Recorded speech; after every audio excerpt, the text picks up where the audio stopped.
Aniket agriculture পান চাষ YouTube চ্যানেলে সমস্ত পান চাষিদের বলবো, পান বড় তৈরি করার জন্য এবং পান গাছের ফলন বৃদ্ধি করার জন্য পান গাছের গোড়ায় মাটিতে প্রত্যেক 1 মাস থেকে 1.5 মাস অন্তর জীবাণু সার বা জীবাণু কালচার করা যে প্রোডাক্টগুলো রয়েছে ওগুলো ব্যবহার করুন।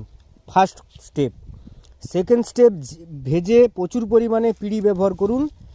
ওই পিড়িটাকে ব্যবহার করার নিয়ম হচ্ছে কি, প্রচুর পরিমাণে মাটিতে করে জৈব সেটা ব্যবহার করুন। এবং একই সঙ্গে বাগানে যেসব বাগানে নোনা আছে সেসব বাগানে মাটিতে সুপার ফসফেট ব্যবহার করুন। আপনার বাগানে ভেজের জন্য পাশের জন্য আপনি যে মাটিটা ব্যবহার করছেন ওই মাটিটা 1 মাস 1.5 মাস আগে থেকে জৈব দিয়ে আপনি ওই মাটিকে রেডি করুন, দিয়ে আপনি বাগান চালান। আপনার নিজের বাগান আপনি নিজে চালাতে পারবেন আপনার পদ্ধতি মাফিক।